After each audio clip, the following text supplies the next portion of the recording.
আজ ধারাবাহিকভাবে ক্লাস অনুযায়ী আমরা আজ পঞ্চম শ্রেণীর বাংলাদেশ ও বিশ্ব পরিচয় ব্রিটিশ শাসন নিয়ে আলোচনা করব।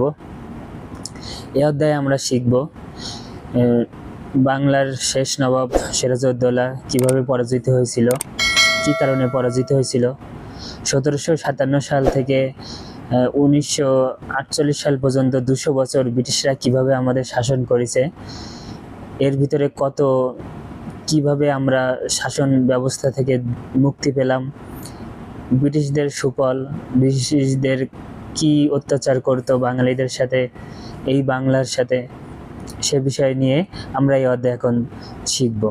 তা এই অধ্যায়টা অনেক ইম্পর্টেন্ট। এই অধ্যায়ের অনেক নৈবেত্তিক বা তোমরা যেটা বলো টিক চিহ্ন, এইগুলো প্রশ্ন আসতে পারে। এতে এই অধ্যায়টা অনেক গুরুত্বপূর্ণ সহকারে শিখতে হবে। এই অধ্যায়টা আমরা মূলত দুই ভাগে ক্লাস নিয়ে থাকব। আজকে প্রথম পর্ব, দ্বিতীয় পর্ব পরবর্তীতে নিয়ে আসবো। তা কথা না বাড়িয়ে চলো আমরা বইতে ফিরে যাই। অধ্যায় 2, ব্রিটিশ শাসন, 1757 সালে পলাশীর যুদ্ধ। তা এই অধ্যায়টা অনেক গুরুত্বপূর্ণ বন্ধুরা। তা এখানে প্রথমে আছে কি, মোগল আমলে পর্তুগিজ, ডাচ, ইংরেজ, ফরাসি বিভিন্ন ইউরোপীয় বণিক গোষ্ঠী ব্যবসা করতে ভারতীয় উপমহাদেশে আসে। ব্যবসায়িক প্রতিযোগিতার শেষ পর্যন্ত ইংরেজরা টিকে থাকে। ভারত এবং ব্রিটেনের মধ্যে বাণিজ্য পরিচালনার জন্য 1600 সালে তারা ব্রিটিশ ইস্ট ইন্ডিয়া কোম্পানি প্রতিষ্ঠিত করে। একটা গুরুত্বপূর্ণ, কত সালে? 1600 সালে তারা ব্রিটিশ ইস্ট ইন্ডিয়া কোম্পানি প্রতিষ্ঠিত করে। বাংলার সম্পদের জন্য এই অঞ্চলে প্রতি ইংরেজদের আগ্রহ ছিল। বাংলার শেষ স্বাধীন নবাব ছিলেন সিরাজউদ্দৌলা। তাহলে বাংলার শেষ স্বাধীন নবাব কি ছিল? সিরাজউদ্দৌলা। তিনি 1756 সালে মাত্র 22 বছর বয়সে বাংলার নবাব হন। কত বছর বয়সে নবাব হন? 22 বছর বয়সে তিনি বাংলার নবাব হন। তরুণ নবাবের সাথে তার পরিবারের কিছু সদস্যের, বিশেষ করে খালা ঘসিটি বেগমের সম্পর্ক খুব খারাপ ছিল এবং সংখ্যাগরিষ্ঠের মতো বণিকদের বিরোধিতা করত। ঠিক আছে, 1756 সালে মাত্র 22 বছর বয়সে নবাব সিরাজউদ্দৌলা কি হয়? নবাব হন। ঠিক আছে বন্ধুরা, এটা আমাদের অনেক গুরুত্বপূর্ণ। এখানে তোমরা নবাব সিরাজউদ্দৌলা ছবি দেখতে পাচ্ছ, পলাশীর যুদ্ধ, এটা ছবি দেখতে পাচ্ছ। এই বণিকেরা অবশেষে 1757 সালে 23 জুন পলাশীর যুদ্ধে নবাবের বিরুদ্ধে ইংরেজদের পক্ষে যোগ দেন। এর সেনাবাহিনীর প্রধান মীর জাফর বিশ্বাসঘাতকতার কারণে নবাব পরাজিত হন। রবার্ট ক্লাইভের নেতৃত্বাধীন ইংরেজি বাহিনীর জয় হয়। পরে নবাবকে হত্যা করা হয়। এই ঘটনার মধ্য দিয়ে বাংলার 1757 থেকে 1997 সাল পর্যন্ত প্রায় 200 বছর ইংরেজ শাসন প্রতিষ্ঠিত হয়। কত বছর? 200 বছর। 1757 থেকে 1947 সাল পর্যন্ত প্রায় 200 বছরের ইংরেজ শাসন প্রতিষ্ঠিত হয়।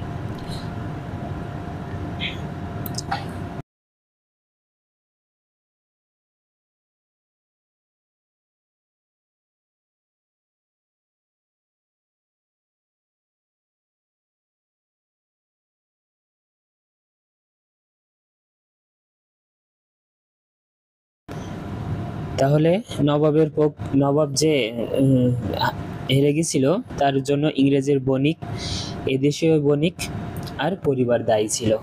নবাব যে পরাজিত হয়েছিল তার কারণে ইংরেজি বণিক, এদেশের বণিক আর পরিবার দায়ী ছিল।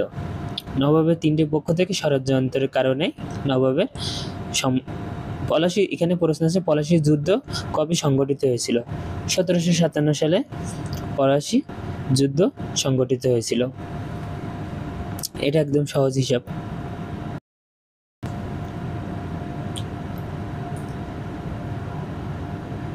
পলাশী যুদ্ধ সংঘটিত হয়েছিল 1757 সালে। 1757 থেকে 1857 পর্যন্ত 100 বছর প্রায় এদেশে ইস্ট ইন্ডিয়া কোম্পানি শাসন চলে। ইতিহাসে কোম্পানি শাসন নামে এটা পরিচিত। শাসনকর্তা ছিলেন রবার্ট ক্লাইভ। প্রায় 100 বছর পরে 1857 সালে সিপাহীদের মধ্যে অসন্তোষ দেখা দেয় এবং বিদ্রোহ করে। ইংরেজরা এই বিদ্রোহ দমন করলেও শাসন ব্যবস্থা আগের মতো চালাতে পারেনি। কোম্পানি শাসন রদ করে 1858 সালে বাংলার সমগ্র ভারতের শাসনভার ব্রিটিশ রানী সরাসরি নিজে হাতে তুলে নেয়, যা চলে 1947 সাল পর্যন্ত। তাহলে 200 বছরের ভিতরে প্রথম 100 বছর চালিয়েছে কে? East India company. কিন্তু শাসন ব্যবস্থা আগের মতো না রাখতে পারলেও কিন্তু ব্রিটিশরা কিন্তু ক্ষমতা ছাড়ি নাই, রানীর কাছে চলে যায়।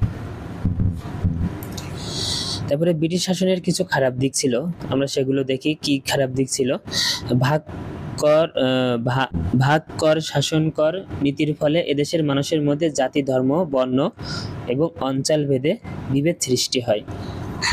অনেক কারিগর বেকার ও অনেক কৃষক গরিব হয়ে যায় এবং বাংলায় দুর্ভিক্ষ দেখা দেয়। এই ভয়াবহ দুর্ভিক্ষ বাংলা 1176 সালে, ইংরেজি 1770 সালে হয়েছিল, যা 76-এর মন্বন্তর নামে পরিচিত।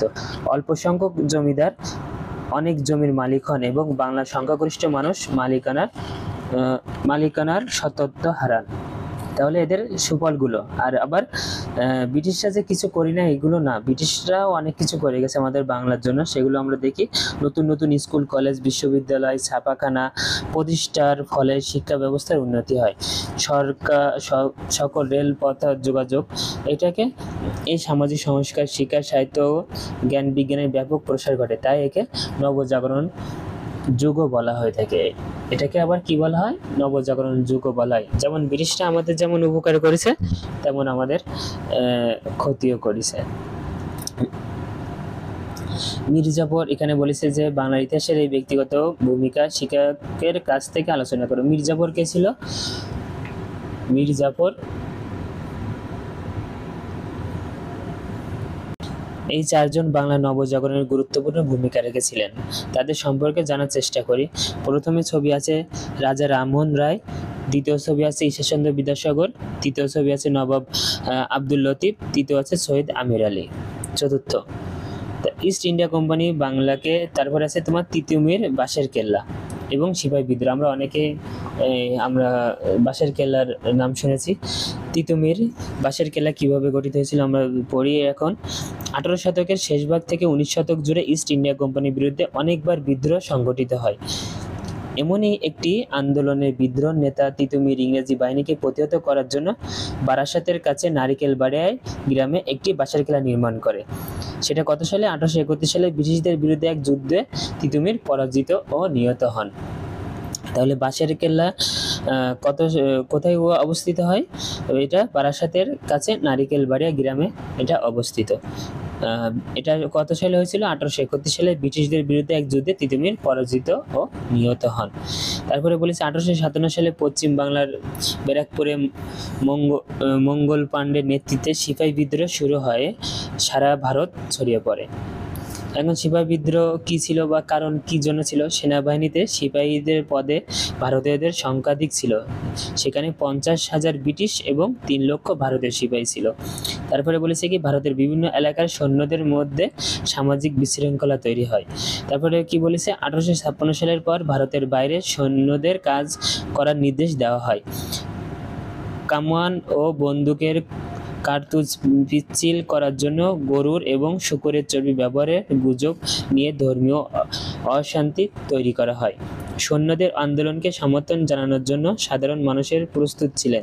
এই আন্দোলন দ্রুত সৈন্যদের থেকে সাধারণ মানুষের মধ্যে ছড়িয়ে পড়ে। ব্রিটিশ সরকার কঠোর হতে এই বিদ্রোহ দমন করেন। এই বিদ্রোহ প্রায় 1 লক্ষ ভারতীয় মারা যায়।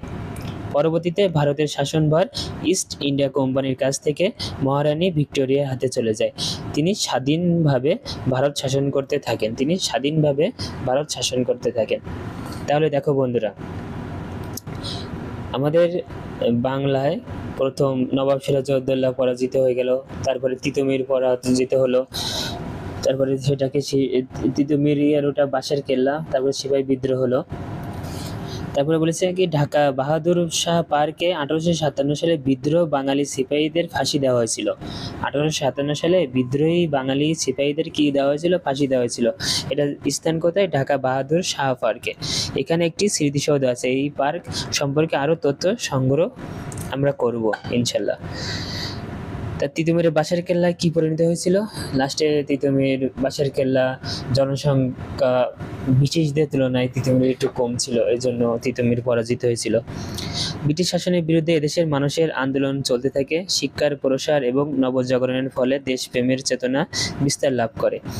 1885 সালে ভারতীয় জাতীয় ঐক্য সব মিলে এটা তৈরি হয়। তা আমরা এই অধ্যায় নিয়ে পরে আলোচনা করব। তাহলে বন্ধুরা, আমরা এই অধ্যায়ে কি কি শিখলাম? যে সিপাহী বিদ্রোহ আমরা কি পড়লাম এই অধ্যায় থেকে? 1827 সালে পশ্চিম বাংলার ব্যারাকপুরে সিপাহী বিদ্রোহ তৈরি হয়, তিতুমিরের বাঁশের কেল্লা। তারপরে আমরা যে নবজাগরণ যুগ বলা হয়, আমাদের 4 জন যে ভূমিকা রাখছিল, রাজা রামমোহন রায়, ঈশ্বরচন্দ্র বিদ্যাসাগর, নবাব আব্দুল লতিফ, সৈয়দ আমির আলী, সে সম্পর্কে আমরা জানলাম।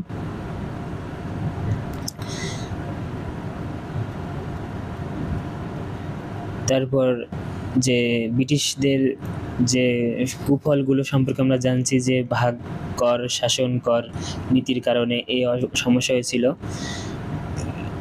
আর নবাব কার কার জন্য পরাজিত হয়েছিল, কি জন্য পরাজিত হয়েছিল? নবাব, ইংরেজ বণিক পরিবার ও এদেশীয় বণিকের কাছে, এই তিন ষড়যন্ত্রের কারণে নবাব পরাজিত হয়েছিল। আশা করি তোমরা যদি ভালো লেগে থাকে অবশ্যই লাইক, কমেন্ট, শেয়ার করবা। ধন্যবাদ। পরবর্তী ভিডিও দেখার জন্য অনুমতি